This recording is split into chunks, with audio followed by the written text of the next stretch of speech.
Bruno Marchand, le maire actuel, et Sam Hamad. Bonsoir. Bonsoir. Bonsoir. Hey, jusque-là, on s'entend. Tout ce que je viens de dire, je pense que les deux, vous êtes d'accord à 100 oui. Vous avez une ville extraordinairement belle. Premier sujet, le tramway. On va écouter c'est très rapide le ministre des Transports qui a dit aujourd'hui, moi, je fonce. On écoute.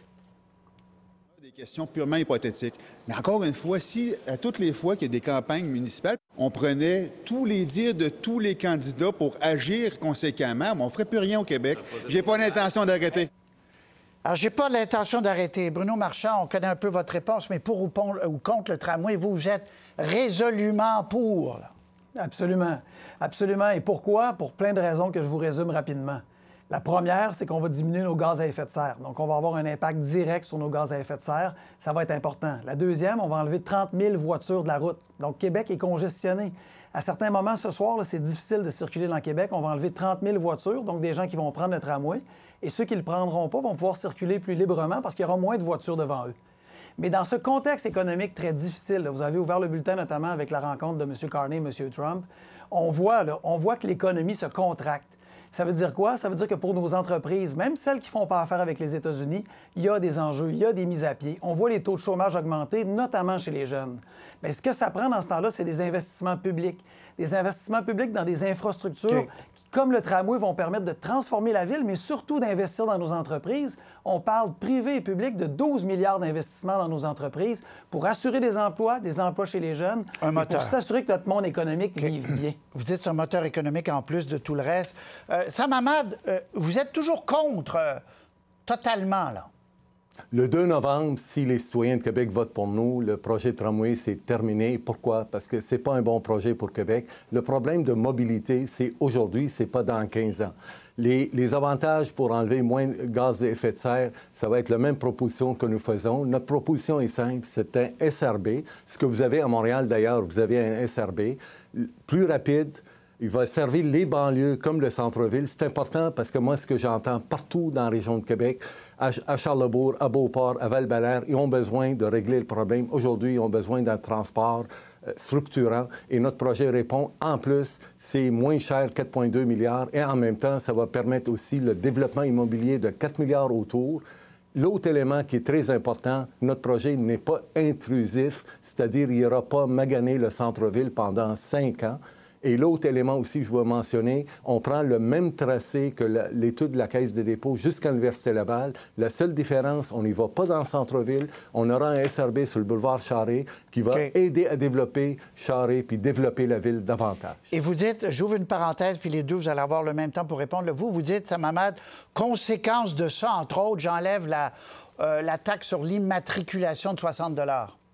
Merci de le mentionner parce que M. Marchand a imposé une taxe à tous les propriétaires de véhicules dans la région de Québec de 60 $. Nous, on va l'enlever. Et comment on va récupérer l'argent qui a été enlevé? Par la meilleure gestion. Actuellement, le RTC à Québec est classé 9e sur 10. C'est le dernier. Et nous, on va travailler pour le ramener parmi les sociétés les mieux gérées en transport en commun à Québec. Très bien. M. Marchand, sur le 60 $, en fait, vous l'avez mis. Québec, il faut comprendre pour les gens qui nous écoutent, a donné la possibilité aux municipalités d'ajouter ça pour financer le transport en commun. Vous, il n'est pas question de l'enlever, évidemment, j'imagine. Non, parce que ça nous permet d'offrir de nouveaux services, décongestionner nos routes, notamment un métrobus de plus par année, notamment plus de services à vélo, notamment du transport à la demande avec notre Flexibus, notamment des parcobus dans la Couronne-Nord. Alors, on fait ça pourquoi? Pour décongestionner nos routes maintenant. M. Hamad parle de son projet, là. Il n'y aura pas une scène pour les entreprises avant au minimum 2-3 ans avant qu'ils financent, avant qu'ils en discutent, avant qu'ils préparent, alors que nous, d'ici les 2 prochaines années, c'est 600 millions de contrats pour les... On ne s'interrompt pas, là, par contre. Ça, c'était mon engagement. Allez-y, M. Marchand.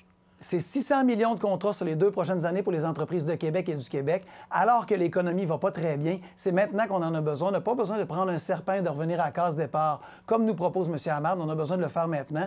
La science le dit, les études le disent, le gouvernement le dit, et la CDPQ-EFRA travaille super bien. Et c'est ce qu'elle a dit, ça prend un tramway pour Québec. 20 secondes, M. Hamad, allez-y.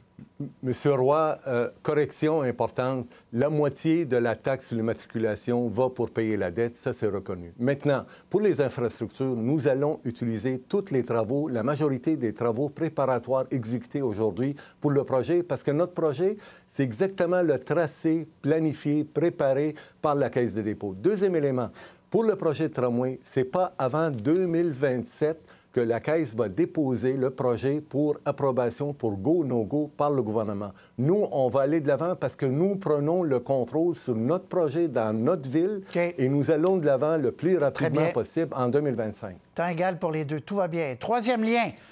Quand on n'est pas à Québec, là, les fois où on a le plus parlé de votre ville, entre autres, dans le débat politique québécois, on a parlé du troisième lien. Très peu de temps chacun là-dessus, parce qu'on en a tellement parlé, justement. Est-ce que les citoyens, vos citoyens de Québec, ont besoin, oui ou non, d'un troisième lien? Monsieur Hamad. La majorité des citoyens de la région de Québec veulent le troisième lien pour de raisons de sécurité de transport. Évidemment, le dernier tracé proposé, ce n'est pas le bon tracé. Et l'autre élément, actuellement, il y a une absence totale de la présence du maire de Québec à la table de décision pour le choix de tracé de troisième lien. Si quelqu'un vient travailler dans ma cour, mais il y a un besoin. Au-delà du tracé, juste préciser, au-delà du tracé, vous dites qu'il y a un besoin. Là. Il y a un besoin et je suis d'accord pour le troisième lien. M. Marchand. Bien, ça fait 3 fois que M. Hamad change de position là-dessus, mais c'est pas très grave. Nous, notre position, elle est claire. C'est-à-dire que le tracé actuel qui prend le centre-ville, notamment Vanier et Saint-Malo, c'est un tracé qui est très difficile, qui va ouvrir une autoroute à ciel ouvert comme des caries. C'est pas possible. Cependant, je fais confiance au ministre Julien, au ministre des Transports actuel, pour nous présenter les bénéfices du trajet qu'il choisira et démontrer aux citoyens de Québec qu'il y a un gain.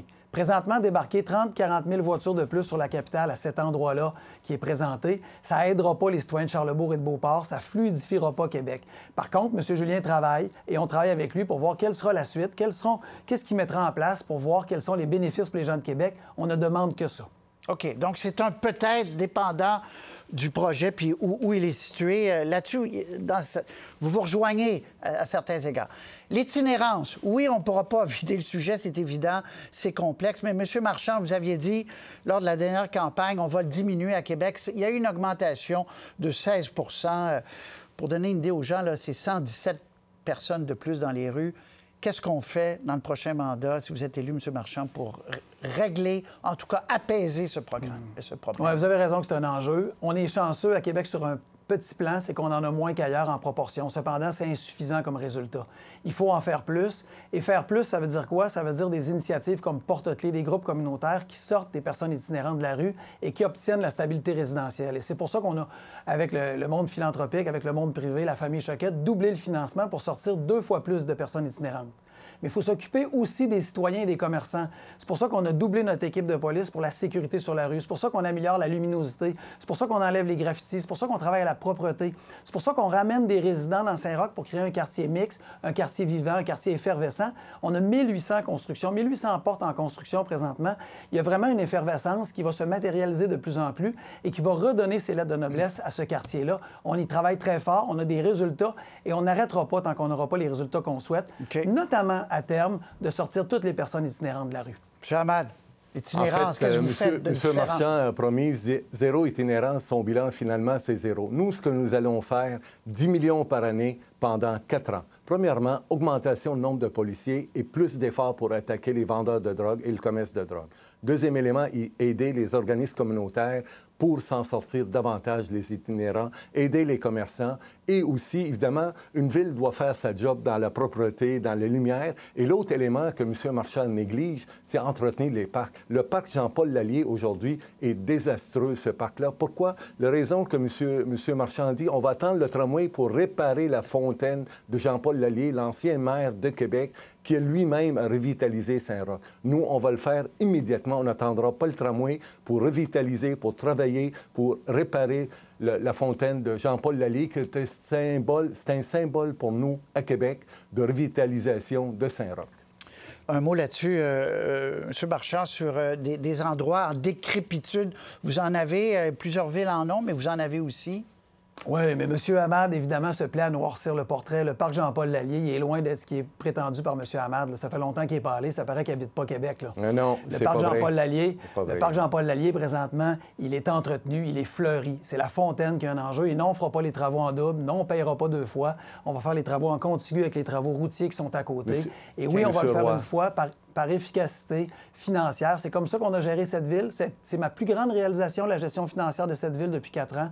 La croissance des taxes qui a été la plus basse de toutes les villes, c'est parce qu'on gère bien, c'est parce qu'on rationalise nos dépenses et j'en suis très fier. 20 secondes, M. Hamad, là-dessus. Oui, d'abord, quand il parle gestion de la ville, M. Marchand ne savait pas combien il paye une masse salariale à ses employés. Ça fait 4 ans qu'il est là. Revenons à Jean-Paul Lallier. La fontaine de Jean-Paul Lallier, actuellement, elle ne marche pas, elle ne fonctionne pas. La réponse de M. Marchand, c'est malheureux. Il y a temps de faire le tramway dans 10 ans avant de réparer un symbole à Québec. C'est triste de voir ça aujourd'hui. C'est important de respecter ceux qui ont servi les citoyens. Puis c'est important aussi d'avoir un parc qui fonctionne dans la ville de Québec. Très bien. Un mot, peu de temps chacun. Le tourisme, je le disais, ça a été un bon été. On va être positif, ça a été un bon été. Qu'est-ce que vous faites pour faire rayonner encore plus la capitale du Québec, attirer des gens? Est-ce que vous avez des projets, des idées? M. Hamad, rapidement. M. Marchand, ensuite, rapidement. En fait, il y a plus de 4 millions de touristes. Au niveau touristique, ça va bien à Québec. Il faut continuer, il faut faire plus d'efforts. Et nous, on a un projet qu'on va appuyer. C'est un projet qui est proposé par le privé pour Exposition universelle de l'eau qui va permettre d'attirer des gens dans la ville de Québec. Et nous, on a été le premier à l'appuyer, puis on va travailler pour attirer des gens. Deuxième élément, le grand défi dans la région de Québec en tourisme, c'est le nombre de nuitées des touristes. Donc, nous, on va travailler avec les gens, des gens qui s'occupent de touristes à la ville et dans la région. Vous allez qu'il reste plus longtemps chez vous, là. Vous allez qu'il reste plus longtemps. On veut vous rester chez nous, puis vous allez s'amuser chez nous. OK. M. Marchand? Je suis content que M. Hamad reprenne ces idées-là qu'on a déjà annoncées. Ça me fait plaisir. Nous, ce qu'on ajoute en plus, c'est qu'on est open for business. On a multiplié les événements, notamment les événements sportifs. Et c'est ce qui fait qu'on a réussi à accueillir les Jeux du Canada en 2027. C'est ce qui fait qu'on accueille les championnats du monde seniors féminins en 2027. C'est ce qui fait qu'on va accueillir les championnats de hockey junior en 2028-29. C'est ce qui fait qu'on accueille des événements de volleyball. Présentement, là, ça va bien à Québec. On a des chiffres touristiques en octobre qu'on a d'habitude l'été. Fait que ça va vraiment bien. Pourquoi? Parce qu'on est attractif, parce que Québec est une belle ville, parce qu'elle est propre, parce qu'elle se développe, parce qu'il y a une effervescence et parce qu'on est capable de la promouvoir et de promouvoir des événements qui font que les gens ont envie de venir ici. Ils disent, la ville est belle, la ville est magnifique et c'est exactement dans ce cadre-là qu'on la développe pour faire du tourisme à l'année et non pas seulement dans les grandes périodes. On est en train de développer ça et ça fonctionne super bien. Très bien. Un petit mot, on parle beaucoup de laïcité, laïcité, laïcité. Le crucifix. Vous avez encore le crucifix à l'Hôtel de Ville. Bon, Montréal et d'autres villes l'ont retiré. Le Québec, bien sûr, on le sait. Est-ce qu'on doit, oui ou non, retirer le crucifix de l'Hôtel de Ville? Monsieur Marchand. Ah, absolument. Moi, je suis tout à fait favorable. Puis ce qu'on a dit, c'est que le prochain conseil, on ne voulait pas le faire en période électorale pour éviter les débats inutiles, mais le prochain conseil aura à statuer. Moi, j'ai donné ma position, je suis favorable. On est laïque. C'est pas être contre ou pour, c'est juste être laïque. Ça veut dire on est laïque dans tout ce qu'on est. On est une institution politique et non une institution religieuse. Monsieur Hamad. Bien, en fait, nous sommes un État laïque et on va respecter ce principe-là partout à la Ville de Québec. Pour moi, le crucifix, c'est un symbole. C'est un symbole historique, puis ça reflète notre histoire. Je ne vois pas le lien avec la laïcité et le symbole. Moi, je le garderai comme symbole, mais évidemment, l'application de la laïcité, très importante dans notre société. OK, vous le gardez à sa place. Gardez comme symbole historique. C'est un symbole historique. On garde nos symboles, on garde notre héritage, mais ça ne veut dire pas qu'on n'est pas, une société laïque. Absolument. Vous venez de dire, M. Hamad, qu'il n'y a pas de lien entre le symbole religieux et le crucifix, c'est ça? Monsieur Marchand, respectez notre histoire à Québec. Respectez ce qu'on a vécu à Québec et quand vous allez, vous devez respecter les citoyens. C'est notre histoire. Moi, je suis fier de notre histoire et c'est notre compte aujourd'hui. Nous sommes laïcs et nous serons laïcs. Respectez notre histoire de Québec. C'est important pour les citoyens. Merci, M. Hamad. M. Marchand, M. Hamad, vous avez un temps égal. Vous avez répondu à toutes les questions. Un mot, là, je donne 10 secondes chacun. Vous allez être d'accord là-dessus. Vous avez fait un appel, M. Marchand, qu'il y ait un peu plus de civilité dans les débats politiques. Là, et souvent, ce n'est pas les candidats, mais c'est ceux qui les supportent ou pas. Là. Il y a des débordements. Un mot là-dessus, M. Marchand. Un mot là-dessus, M. Hamad. M. Marchand. Bien, tout à fait. Bon, on s'est rejoints. M. Hamad et moi, on a partagé la même vision. Si on veut avoir des débats démocratiques qui nous permettent d'avancer, il faut être capable de le faire dans le respect. Et il y a des gens sur Internet, notamment dans des sites qui sont très acrimonieux, voire même violents, qui nuisent au débat démocratique, qui attaquent les gens, qui attaquent même les proches. Et ça, c'est inacceptable. Ça fait reculer nos sociétés. Ça empêche les gens de se présenter en politique. Voilà. C'est très grave et on doit tous en prendre une responsabilité pour que ce soit beaucoup mieux que ça. Très bien. M. Hamad, là-dessus. Je suis d'accord avec M. Marchand 100 % et j'ajouterai, je salue le courage de tous ceux et celles qui se présentent en politique aujourd'hui. Bravo, on a besoin des gens qui veulent servir et évidemment, je suis d'accord avec M. Marchand là-dessus. Et c'est très bien. Puis moi, je vous remercie vraiment d'avoir accepté l'invitation. Souvent, c'est très compliqué en période électorale, des règlements. J'ai dit, faites-nous confiance, on vous invite. En même temps, vous aurez un temps égal. Ce qui est arrivé. Bruno Marchand, Samamat, bonne suite de campagne. Merci de l'invitation. Au revoir.